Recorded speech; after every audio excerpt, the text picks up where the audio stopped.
할렐루야. 수요 기도에 오신 여러분들을 환영하고 축복합니다.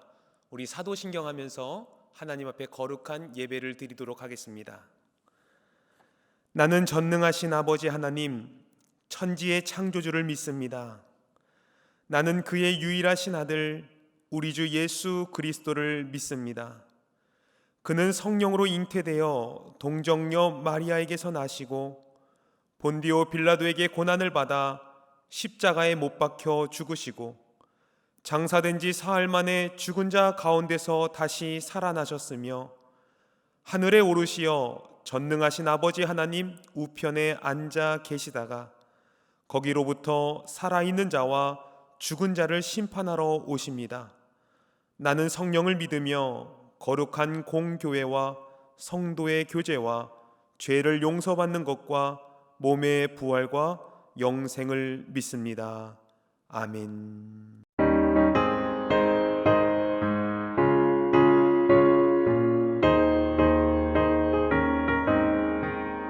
주의 진리 위해 십자가 금기 하늘 높이 들고서 주의 군사 되어 용맹스럽게 찬송하며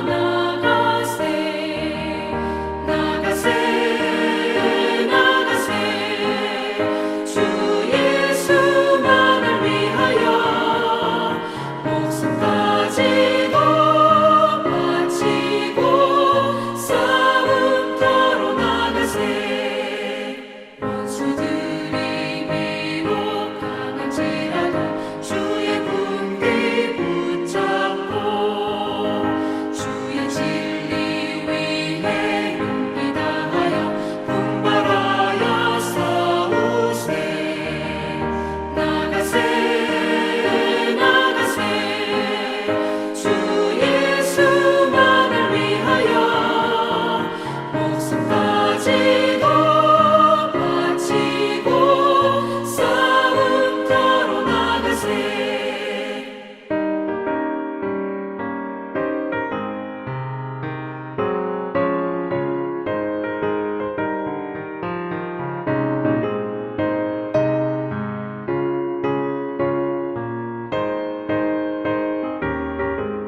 오늘 하나님께서 우리에게 주시는 말씀은 느헤미야 1장 1절에서 11절까지 있는 하나님의 말씀입니다. 하가랴의 아들 느헤미야의 말이라. 아닥사스다 왕 제20년 기스르월에 내가 수상궁에 있는데 내 형제들 가운데 하나인 하나니가 두어 사람과 함께 유다에서 내게 이를 얻기로 내가 그 사로잡힘을 면하고 남아있는 유다와 예루살렘 사람들의 형편을 물은즉 그들이 내게 이르되 사로잡힘을 면하고 남아있는 자들이 그 지방 거기에서 큰 환난을 당하고 능욕을 받으며 예루살렘 성은 허물어지고 성문들은 불탔다 하는지라. 내가 이 말을 듣고 앉아서 울고 수일 동안 슬퍼하며 하늘의 하나님 앞에 금식하며 기도하여 이르되 하늘의 하나님 여호와 크고 두려우신 하나님이여 주를 사랑하고 주의 계명을 지키는 자에게 언약을 지키시며 긍휼을 베푸시는 주여 간구하나이다. 이제 종이 주의 종들인 이스라엘 자손을 위하여 주야로 기도하오며 우리 이스라엘 자손이 주께 범죄한 죄들을 자복하오니 주는 귀를 기울이시며 눈을 여시사 종의 기도를 들으시옵소서. 나와 내 아버지의 집이 범죄하여 주를 향하여 크게 악을 행하여 주께서 주의 종 모세에게 명령하신 계명과 율례와 규례를 지키지 아니하였나이다. 옛적에 주께서 주의 종 모세에게 명령하여 이르시되 만일 너희가 범죄하면 내가 너희를 여러 나라 가운데에 흩을 것이요 만일 내게로 돌아와 내 계명을 지켜 행하면 너희 쫓긴 자가 하늘 끝에 있을지라도 내가 거기로부터 그들을 모아 내 이름을 두려고 택한 곳에 돌아오게 하리라 하신 말씀을 이제 청하건대 기억하옵소서. 이들은 주께서 일찍이 큰 권능과 강한 손으로 구속하신 주의 종들이요 주의 백성이니이다.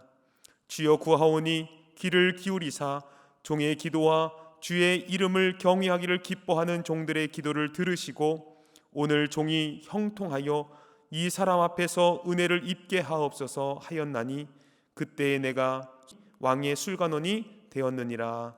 아멘. 할렐루야. 오늘 참으로 아름다운 날입니다. 오늘부터 여러분들과 함께 수요 예배를 통하여 느헤미야의 말씀을 나누고자 합니다. 지난주 우리가 영종중앙교회 특별 새벽기도를 통하여 하나님께서 옥중 서신의 말씀을 듣게 하셨습니다. 12번의 성경에 있는 말씀을 제가 또 들으면서 하나님께서 저에게 은혜를 주셨던 것은 이제 그 감옥에서 있었던 사도 바울이 사람들에게 편지를 보내며 교회가 올바로 서기를 원하고 또 하나님의 나라가 더욱더 올바로 서기를 원했다면 이제는 우리가 기도의 운동을 통하여 영성의 운동을 통하여 하나님 나라를 회복해야겠다라는 이 마음을 주셔서 느헤미야를 선택하게 되었습니다. 여러분 옥중서신 12번의 말씀을 다 읽으셨는지요? 그 말씀 속에서 받았던 은혜를 또 하나님께서 주신 수요 예배 가운데 말씀으로 더욱더 은혜가 넘치길 주의 이름으로 간절히 부탁을 드립니다. 오늘부터 이 느헤미야서 1장부터 시작하여 11장에 있는 말씀까지 함께 말씀으로 나누겠습니다. 느헤미야는 시작부터 우리들에게 기도하면서 우리들에게 아주 감명 깊은 기도문으로서 만나게 합니다. 느헤미야 1장 2절부터 4절에 있는 말씀을 보게 되면 느헤미야가 자신의 진정한 고향 땅 그 예루살렘의 소식을 들은 이후부터 금식하며 기도하는 모습이 오늘 본문에 나옵니다. 사실 그의 직업과 그의 지위를 생각해 보게 되면 이 모습은 사실 이해가 되지가 않습니다. 왜냐하면 그는 페르시아 그 왕궁의 술 맡은 관원장이기 때문에 그렇죠. 왕의 신뢰를 받았던 직업을 가지고 있었고 어느 정도 사람들에게도 인지도가 있었던 사람이었습니다. 그런데 그가 그곳으로부터 1800km가 떨어진 그 예루살렘의 소식을 들은 그 다음부터는 마음이 심히 괴롭고 그리하여 금식하며 기도를 하는 모습을 보게 되죠. 자신과 별 상관이 없는 그 나라, 자신의 삶이랑 전혀 동떨어진 그 민족들을 떠올리면서 수일 동안 슬퍼하며 금식하고 있다는 것이죠. 여러분, 믿음의 크기란요, 자신을 제외한 다른 이웃의 일에 얼마나 신경을 쓰고 관심을 가지고 있느냐에 따라서 비례가 되기 시작합니다. 나 말고 다른 사람에게 얼만큼 관심이 있느냐가 우리의 믿음의 크기를 말해준다라는 것이죠. 다시 말하면 내 일, 자신의 일에만 빠져있는 사람은 작은 믿음을 가진 겁니다. 자기만 아는 사람은요, 작은 믿음의 소유자라는 거예요. 다른 사람의 관심이 없고 그 다른 사람에 대해서 전혀 신경 쓰지 않는 사람들을 보게 되면 정말로 하나님의 일들을 감당하기가 힘들다라는 것이죠. 그런 의미에서 느헤미야는 자신과 동떨어진 민족, 그리고 자신과 1800km나 떨어져 있는 그 민족을 향하여 그때부터 울며 기도했다라는 것은 믿음의 크기를 이미 말씀의 시작부터 보여주고 있다라는 것입니다. 느헤미야는 페르시아의 3세였어요. 할아버지 때 바벨론의 포로 생활을 하면서 바벨론에 끌려와 아버지를 지내고 그 아버지의 아들로서 3세였습니다. 여러분, 3세를 생각해 보게 되면 모국이란 존재, 모국의 특징들을 잃어버렸던 시점이라는 것을 분명히 알 수가 있어요. 이미 오랜 시간이 지났음에도 불구하고 그가 예루살렘이 피폐하게 망가졌다라는 그 소식이 왜 그 마음에 감동을 일으켰을까요? 여러분, 느헤미야가 자신의 고국을 떠올리면서 자신의 마음을 정리하고 자신이 도와야겠다라는 이 마음을 품을 때까지는 어느 정도 마음의 결단이 필요했다 생각이 듭니다. 그러면서 그 마음에 확신을 갖기 위하여 기도하는 모습이 오늘 우리가 같이 읽었던 느헤미야 1장 1절부터 11절까지 있는 말씀이라는 거예요.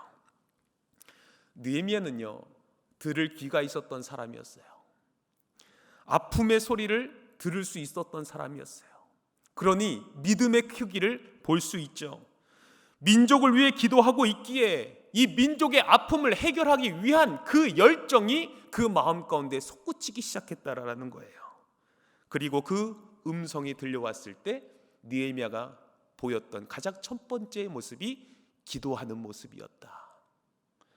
결국 그 기도가 하늘에 닿았고 그 기도를 통해서 느헤미야가 그 민족을 향해서 하나님의 뜻을 이루는데 최선을 다합니다. 여러분들은 어떤 마음, 어떤 기도 제목을 여러분들 마음 가운데 품고 있습니까? 여전히 내 자신을 향한 나의 기도 제목이 더 많습니까? 아니면 나의 이웃과 나의 민족을 향한 그 기도의 제목들이 더 많으십니까?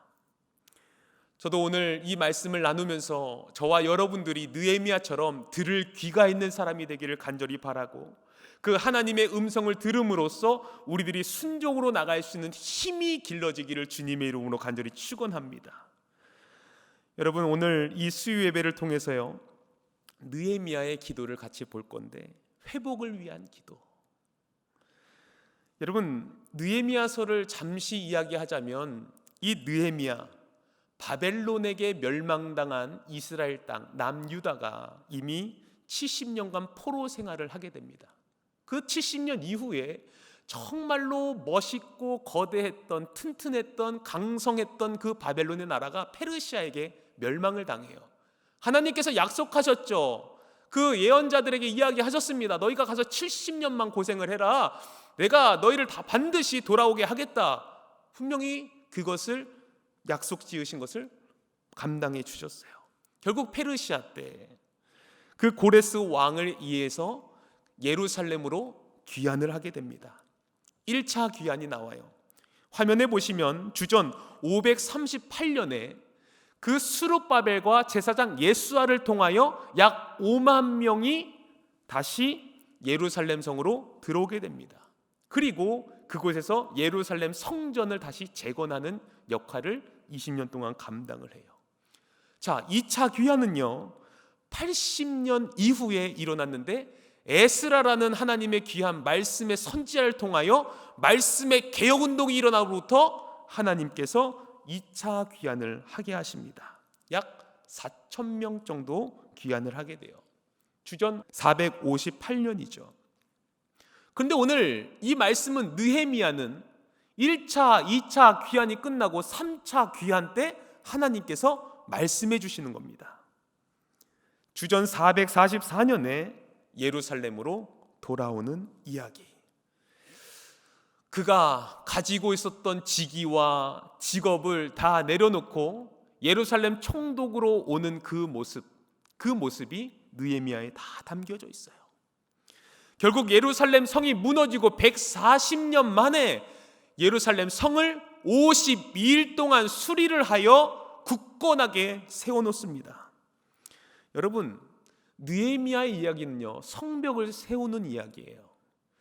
그런데 이 성벽만 세우는 것이냐? 1장부터 7장까지 있는 말씀을 보게 되면 이 말씀에는 느헤미야가 성벽을 세우는 그 과정의 이야기가 있다면 8장부터 13장까지 있는 말씀은 우리들의 성벽을 세우는 영성의 회복이 일어나는 장이라는 거예요. 그런데 왜 성벽 세우는 것이 중요할까? 여러분, 성벽에는 큰 의미가 세 가지가 담겨져 있습니다. 첫 번째, 성벽은요, 능력을 상징한다라는 거예요. 여러분, 그 당시의 도시의 능력은 군사력이 만나서 능력이 있다라고 하는 것이 아니라 성벽이 얼마나 견고하게 세워지고 기냐라는 이 문제가 그 도시의 능력을 결정지었다라는 것이죠. 그것만큼 성벽은 능력을 상징하는 거였어요. 두 번째는 능력은 안전을 상징하는 겁니다. 침략이나 들어올 때, 우리들이 그 맹수들이 들어올 때 어느 정도 안전한 것이냐라는 것을 성벽은 안전을 상징할 수 있게 볼 수 있다는 것이죠. 세 번째는 이 성벽은 분리를 상징합니다.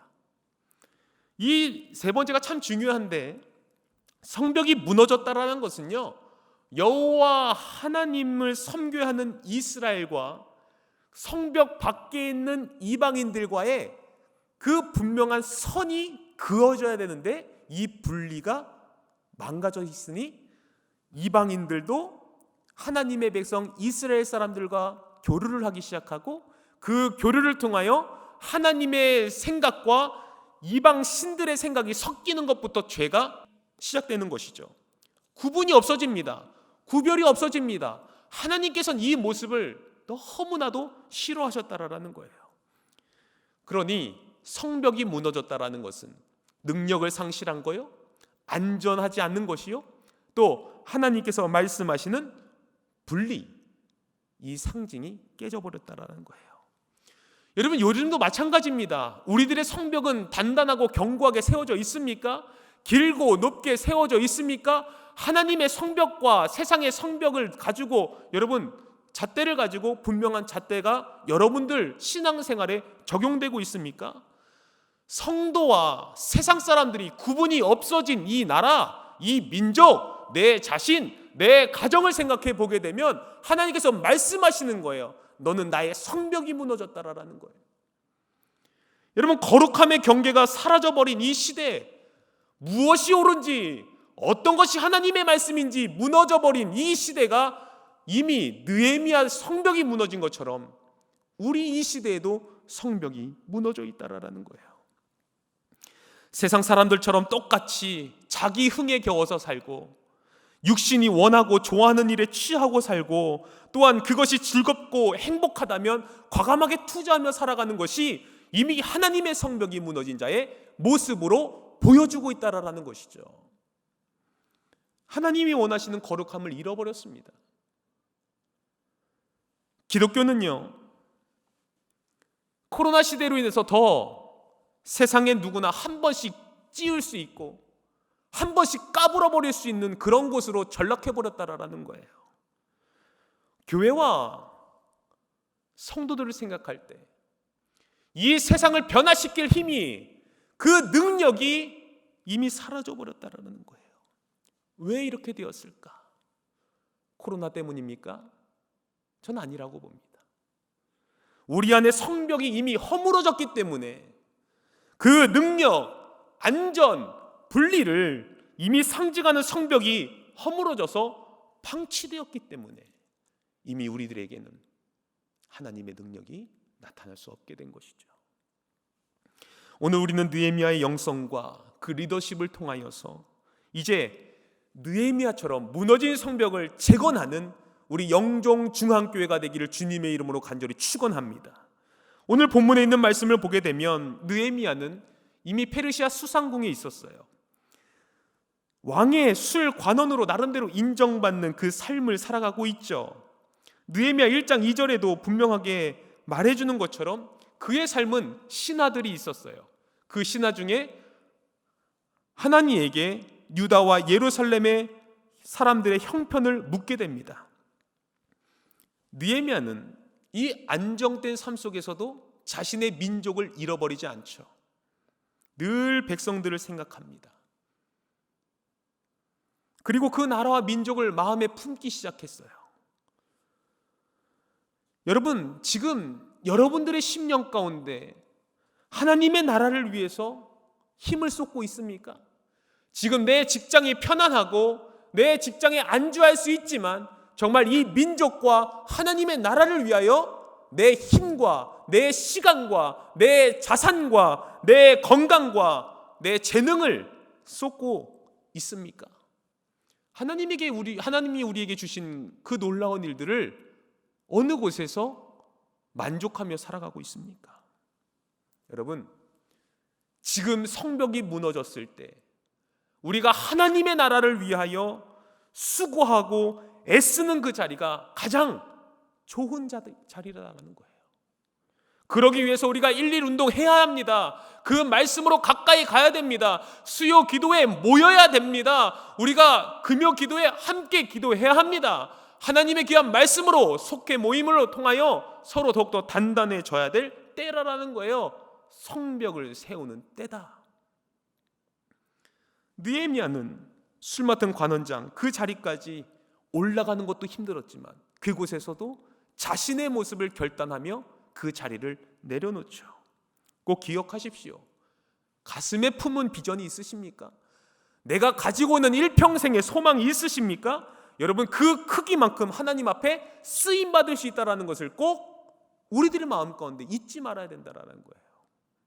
느헤미야는 넓은 가슴으로 나라와 민족과 백성을 품었고 하나님은 그에게 그들의 참담한 현실을 듣게 하시죠. 느헤미야 1장 3절에 있는 말씀이에요. 나라와 민족에 대한 소식을 듣고 느헤미야가 어떻게 반응합니까? 4절에 있는 말씀으로 말해주고 있죠. 이 말을 듣고 앉아서 울고 수일 동안 슬퍼하며 하늘의 하나님 앞에 금식하며 기도했다라는 거예요. 금식 기도했습니다. 영적 지도자는요, 우리가 이런 거룩한 것에 반응할 수 있어야 된다라는 것이죠. 기도로 반응을 해야 합니다. 그런데 여러분, 우리가 문제 생겼을 때 어떻게 합니까? 우리가 다급한 문제가 일어났을 때 우리가 조급한 마음으로 나를 도와줄 수 있는 사람을 찾기 시작합니다. 그리고 목회자들에게 전화를 하죠. 뭐라고 전화합니까? 제가 이런 일이 있는데 좀 도와주세요, 기도해 주세요 라는 기도 아니죠. 이러한 일이 터졌는데 어떤 방법이 있을까요? 여러분, 목회자가 여러분들을 위해서 기도하며 중보하는 일을 감당하는 거지만 잊지 마십시오. 목회자가 여러분들의 길을 살려주시는 건 아닙니다. 그 해석은 이미 하나님 앞에 다 달려져 있는 것인데 우리는 목사님을 통하여 더 좋은 일들, 더 좋은 방향을 제시받기를 원하고 있다라는 것이죠. 여러분, 기억하십시오. 하나님의 말씀으로 인하여 이미 답은 하나님께 있다라는 거예요.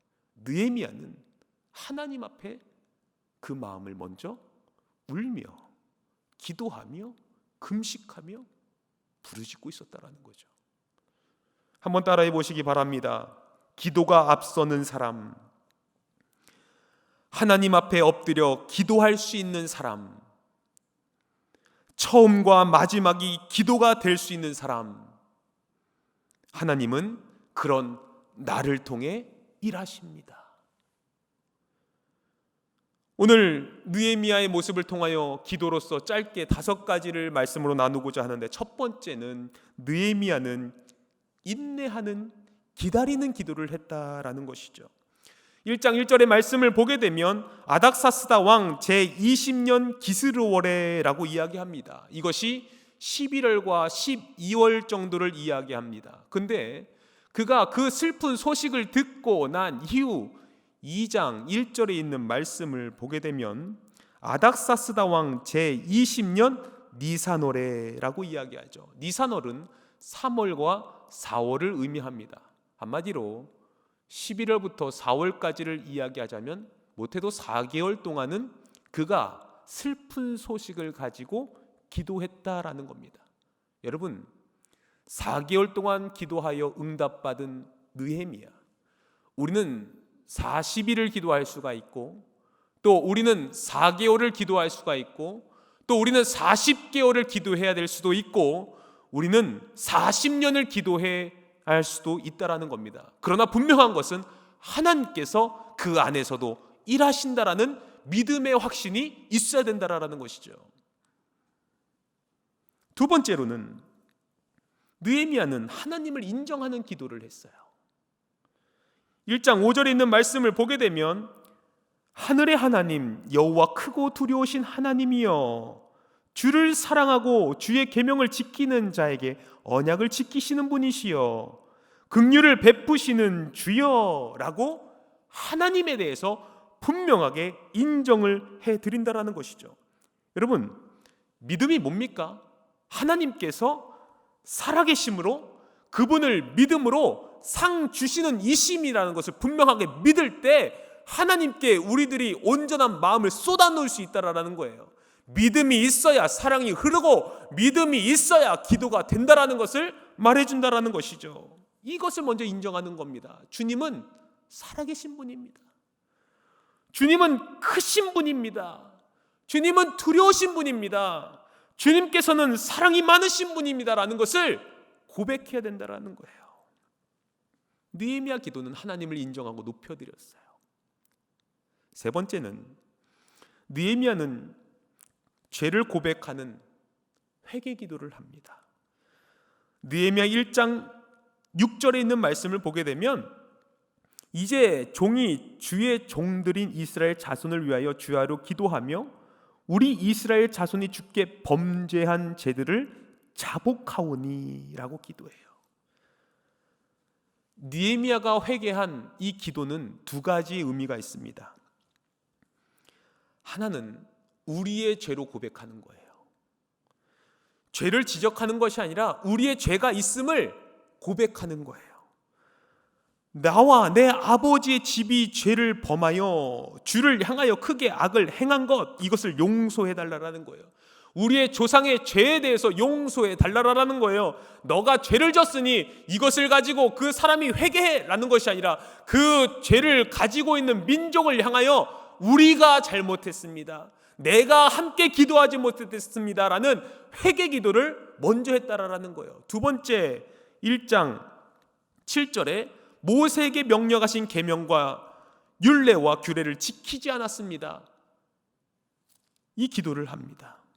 말씀대로 사는 것이 귀한 것인데 그 말씀을 지키면 하나님의 약속된 축복이 우리들에게 임하는 것인데 그것을 지키지 않았습니다 라고 하면서 자신의 죄처럼 고백하고 있는 느헤미야의 있는 모습. 다른 사람의 죄를 나의 죄라고 고백해 본 적 있으십니까?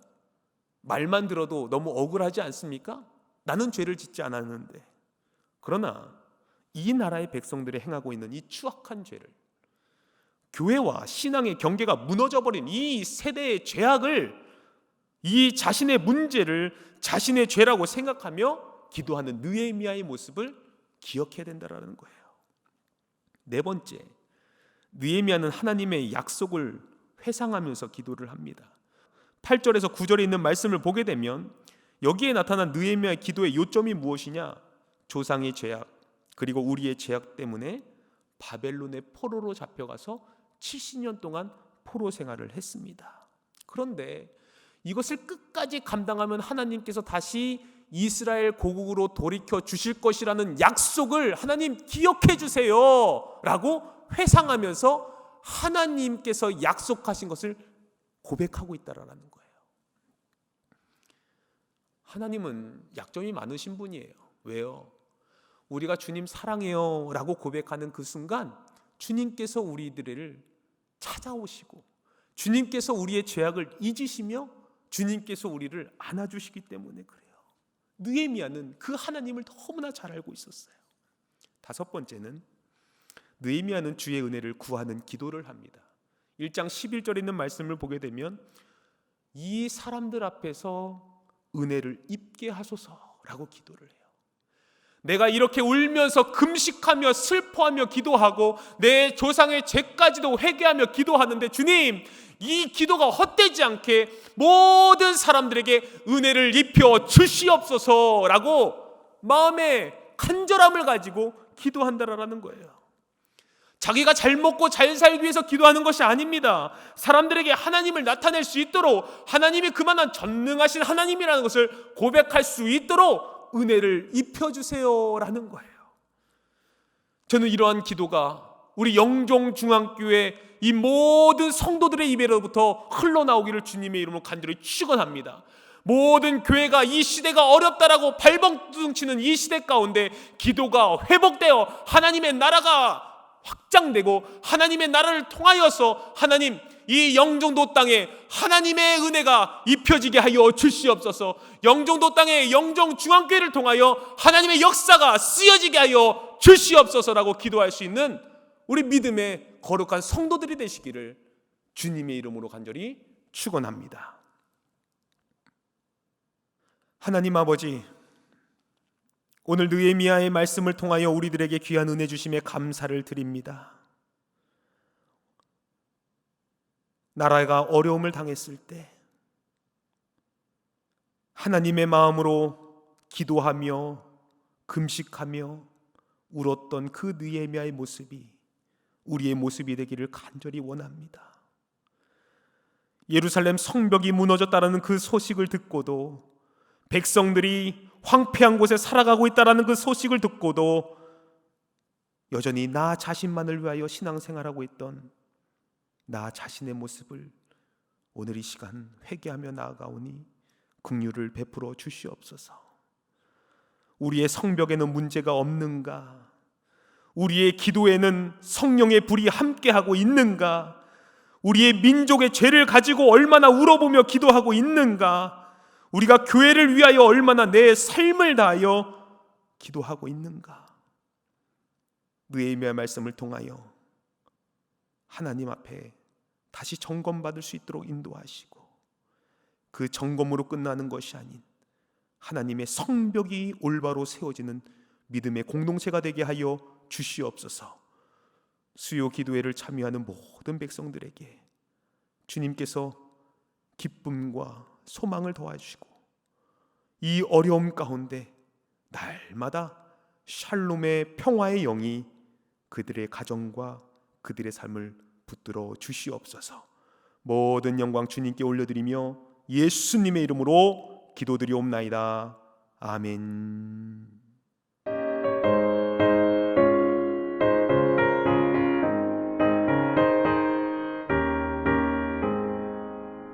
내 영혼에 햇빛 비치니 주 영광 찬란해.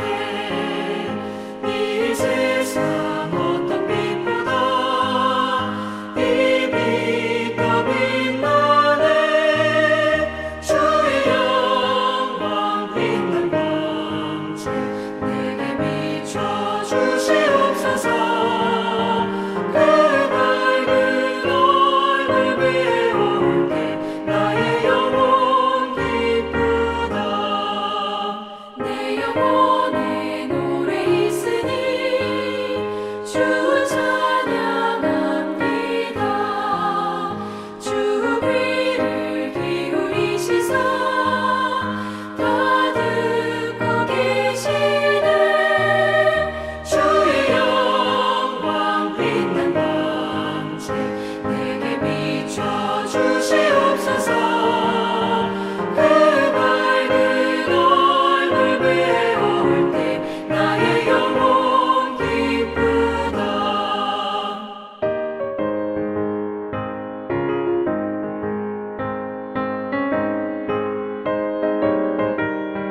주시네.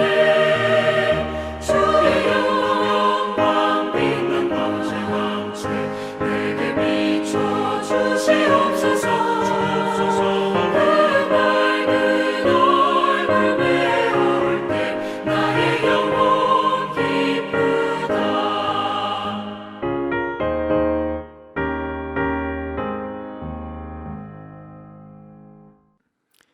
주기도문으로 하나님 앞에 우리의 신앙을 고백하겠습니다. 하늘에 계신 우리 아버지, 아버지의 이름이 거룩하게 하시며 아버지의 나라가 오게 하시며 아버지의 뜻이 하늘에서와 같이 땅에서도 이루어지게 하소서. 오늘 우리에게 일용할 양식을 주시고 우리가 우리에게 잘못한 사람을 용서하여 준 것 같이 우리 죄를 용서하여 주시고 우리를 시험에 빠지지 않게 하시고 악에서 구하소서. 나라와 권능과 영광이 영원히 아버지의 것입니다. 아멘.